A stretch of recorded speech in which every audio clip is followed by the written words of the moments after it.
wait for me.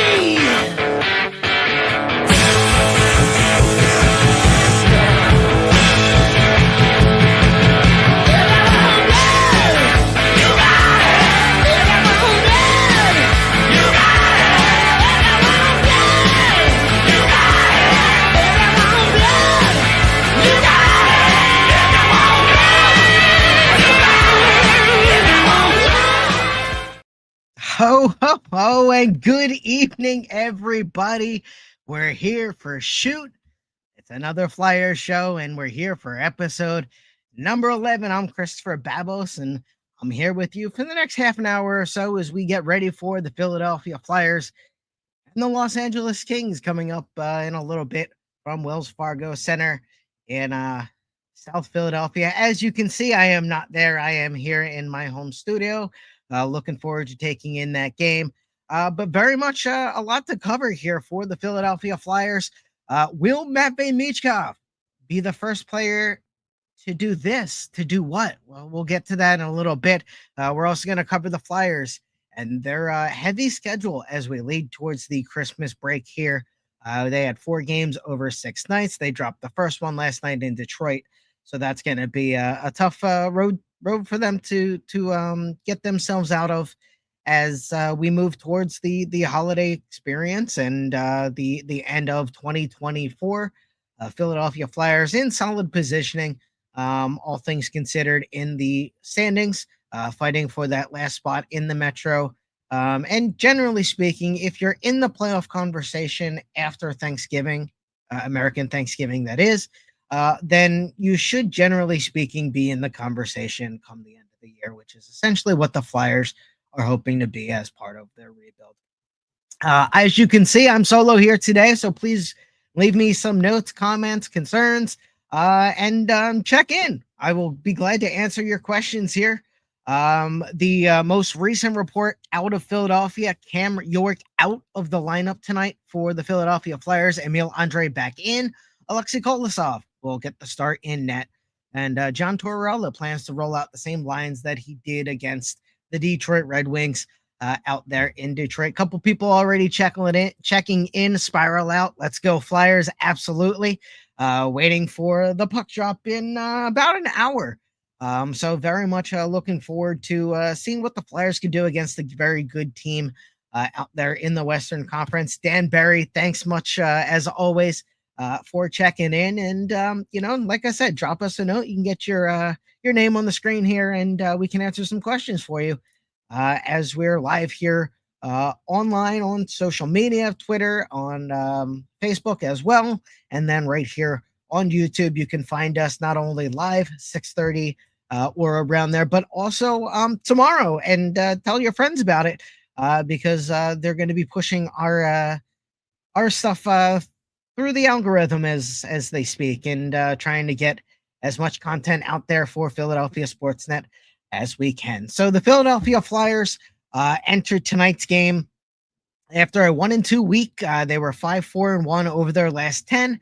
However, when you look at it a little closer, it's not the rosiest picture. 5-7, 5 losses rather out of their last 7 games for the Flyers. So it has definitely not been the greatest stretch for John Tortorella and his club. He did mention on Friday before the Flyers, not on Friday because today is Wednesday. He had mentioned on Monday rather before the Flyers traveled out to Detroit how important these points are come the end of the year.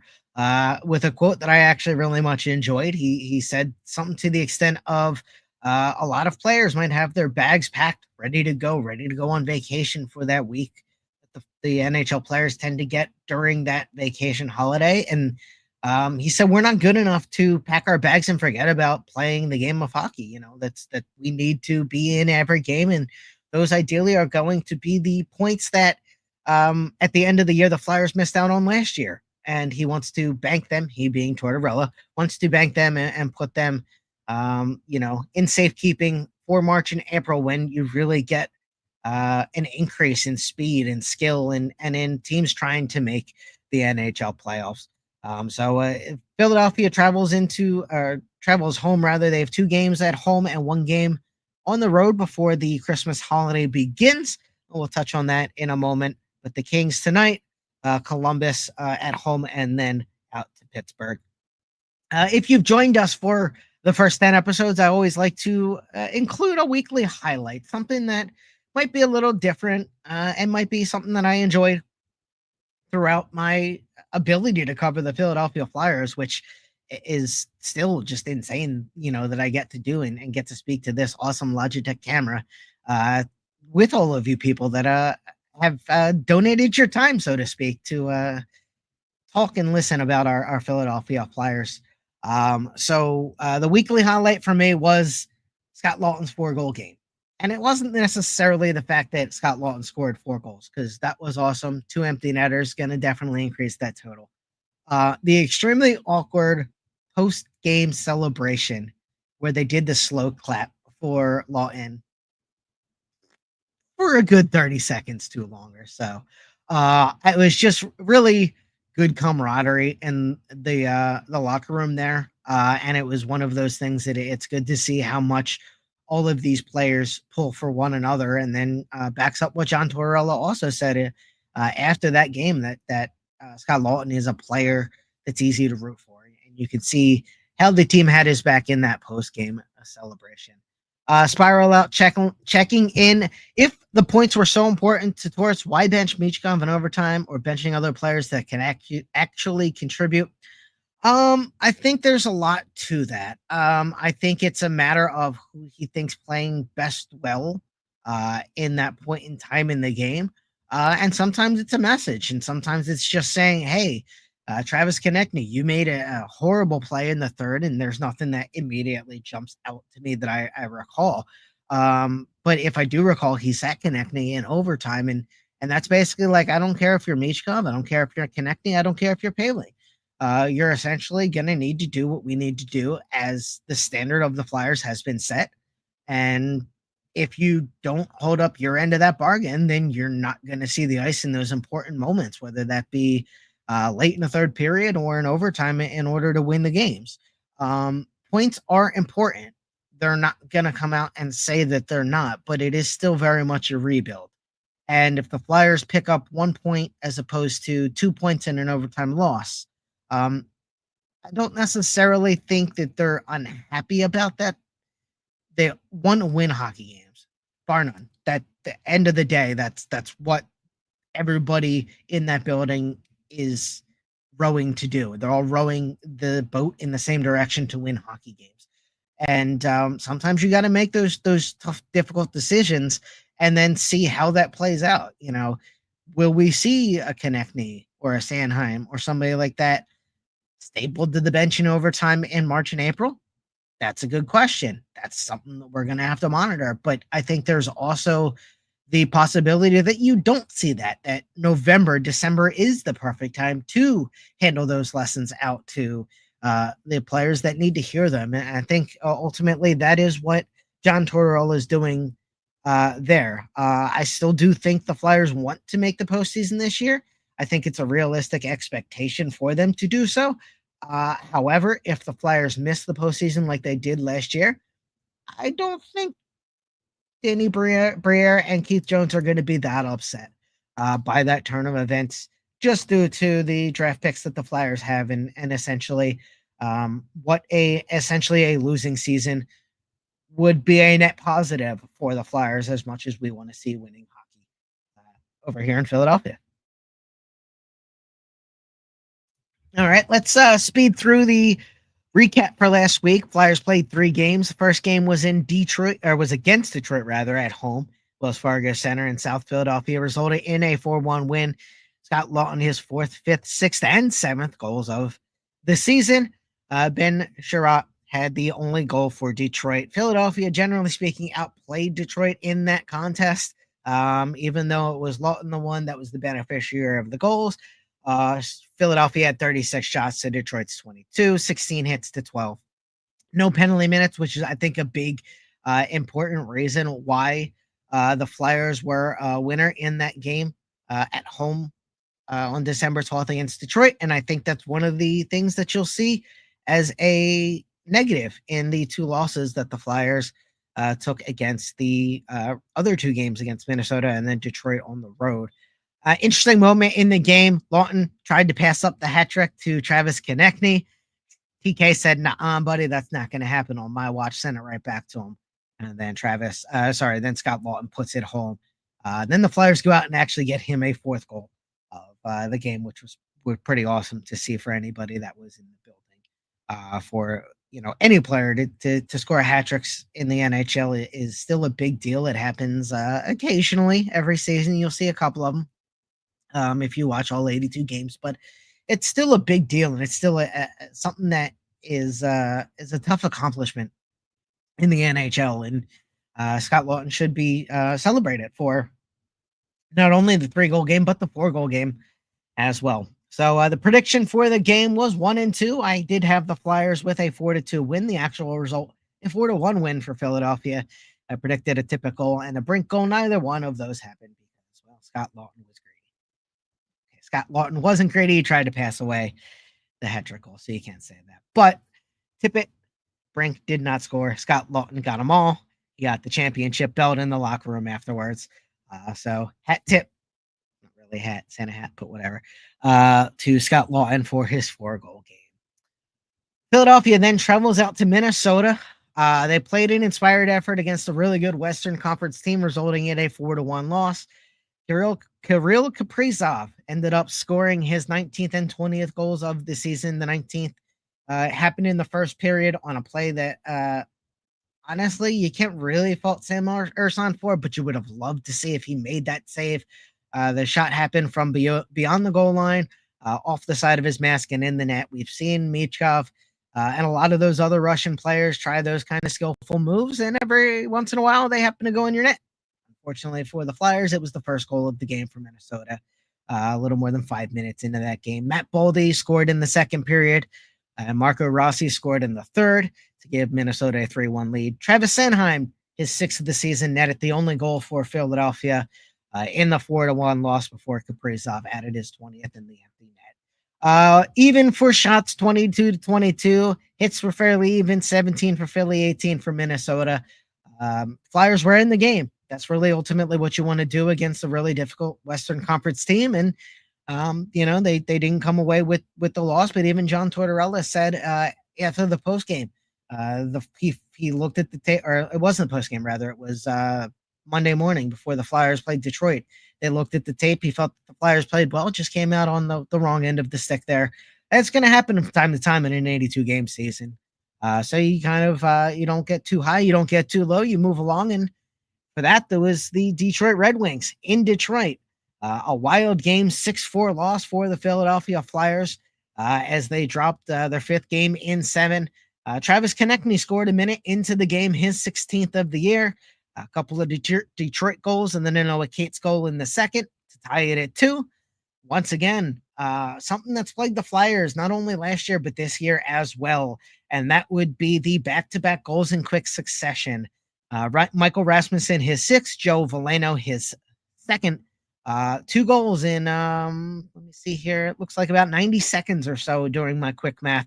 And it was a 4-2 lead for Detroit heading into that second intermission break.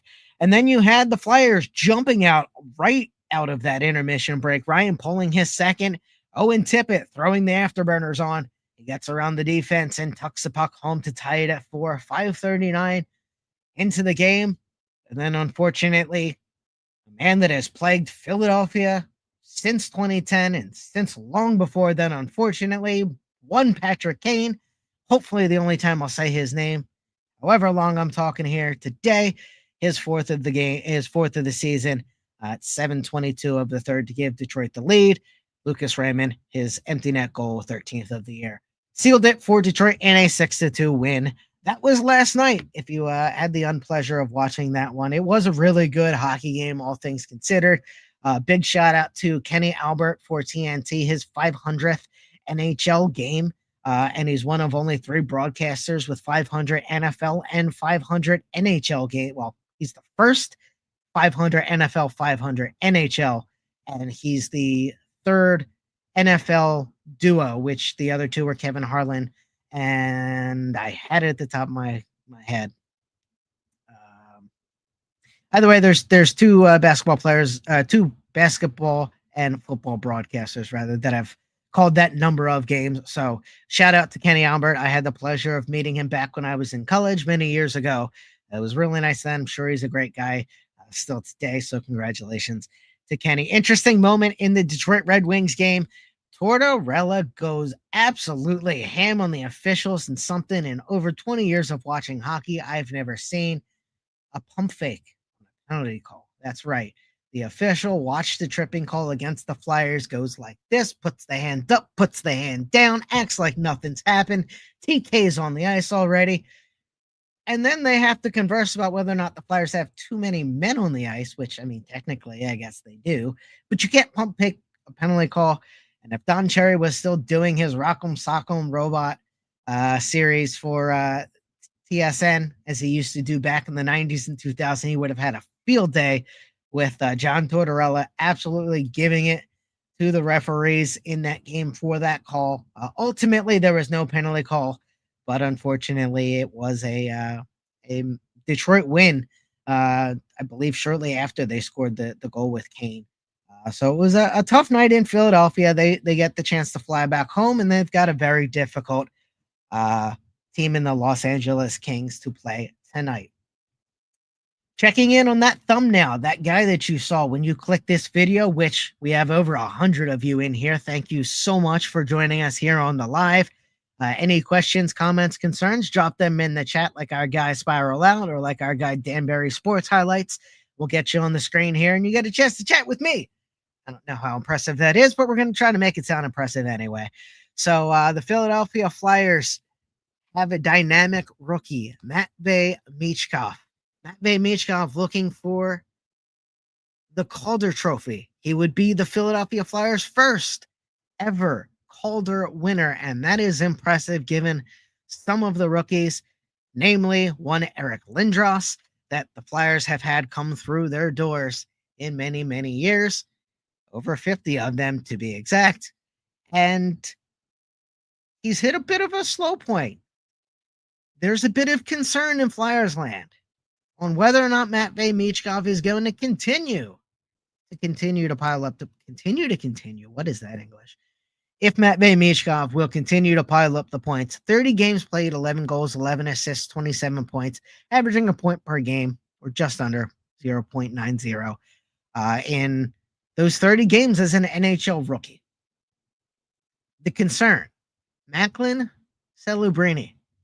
San Jose Sharks forward was the number 1 overall draft pick in this most recent NHL draft. The only other player outside of Matvei Michkov and Jet Luchenko, although Jet Luchenko did get sent back within the first 2 weeks of the season. But Michkov, Celebrini, the only 2 rookies to break camp with their teams, at least with notoriety, anyhow. Celebrini got injured. Lower body injury in the first game, I believe it was. If it wasn't aggravating a preseason injury, he missed 8 games, maybe 10 games. 22 games played, 11 goals, 11 assists, 22 points. Point per game is the worrisome part for one Macklin Celebrini. Yes, Matvei Michkov has also averaged a point per game and probably can continue to do so if he continues to play at a high level as a rookie as he has. But over the last 5 games, Michkov, no goals, 3 assists. Celebrini, 3 goals, 4 assists. He's moving in the upward direction. Michkov rather stagnant. So it'll be interesting to see how that plays out over the next little bit between ideally who look to be the top 2 players in that Calder rookie rate. The other players that are hanging around that conversation would be Lane Hudson with Montreal, 31 games played. He has a goal, 21 assists, 0.71 points per game average. Maxim Siplikov for the New York Islanders, 6 goals, 12 assists in 33 games. Logan Stankoven, who I actually came into the season after his playoff experience from last season with the Stars, was going to have the best option for, or best option rather, the biggest threat to Michkov. He has a goal and an assist in his last 5 games. He's struggled this season with 17 points in 29 games. And then the one that Flyers social media always likes to talk about. That is one Cutter Gauthier, or Quitter Gauthier, if you like. 30 games played, 4 goals, 8 assists, 12 points, 0.40 points per game. A goal and an assist over his last 5 games. So he struggled out there in Anaheim, as just about anybody would with the Ducks. They are having an all right season, especially after losing Trevor Zegras, one of their top forwards. It's going to be a struggle bus out there for Anaheim and Cutter Gauthier. Taking a look at the time, 6:51, which means we've got about 30 plus minutes until the Flyers drop the puck with the Los Angeles Kings down there at Wells Fargo Center on South Broad Street. Taking a look at the Metro Division. This one, not a division game, obviously, with the Kings out there in the Western Conference. But the next 2 games coming up will be division games against Columbus and against the Pittsburgh Penguins. So let's take a look at that Metro Division while we have a quick chance to. 34 games played for the division-leading Devils, 21-10-3, 45 points to lead the division. They have rolled all year.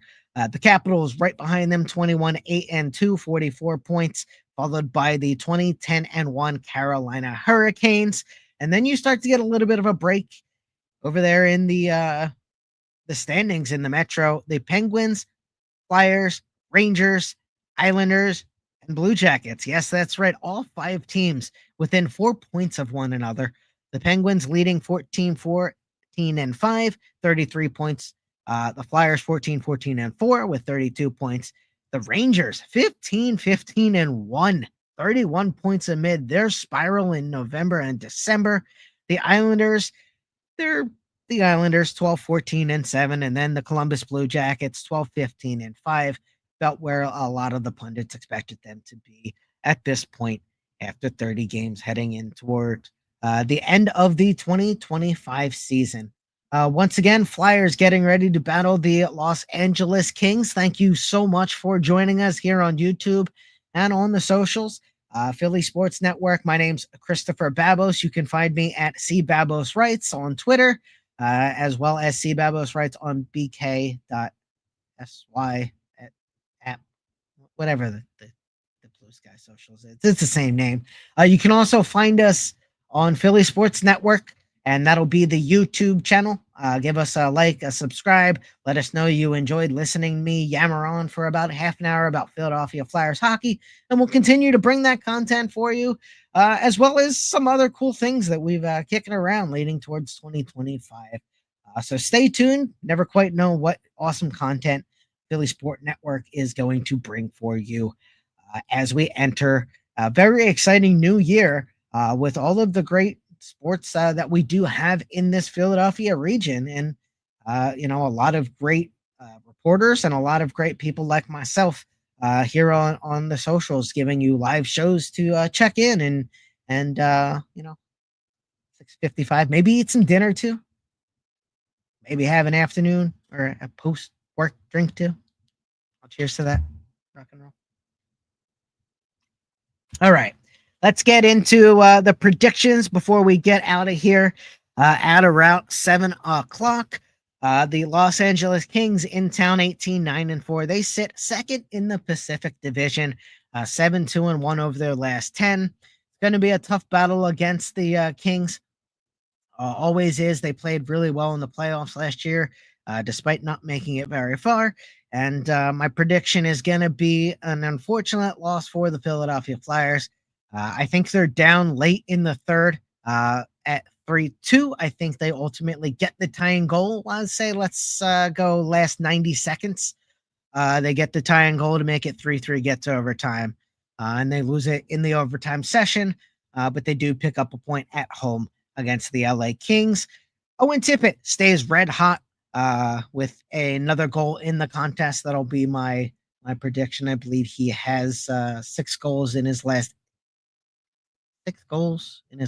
5 or something about there. So he stays hot with another goal tonight, despite the OT loss in prediction to the LA Kings. Saturday, the Philadelphia Flyers will play the Columbus Blue Jackets at home at Wells Fargo Center. 7 o'clock face-off.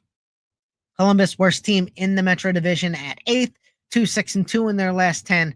I think the Flyers are able to roll to a victory, hopefully fairly comfortably. I have a 5-2 victory as a prediction, a Matvei Michkov goal as part of a multiple assist night, a multiple point night. I think he gets on a goal and assist, although I could see 2 points, 2 assists for Michkov in that game, as the Flyers hopefully pick up 2 points there against the Columbus Blue Jackets. And then finally, a game I just always can't stand on the schedule. It makes my eye twitch. The Pittsburgh Penguins across the Keystone State. 14-14-5, fourth in the Metro, 7-2-1 in their last 10.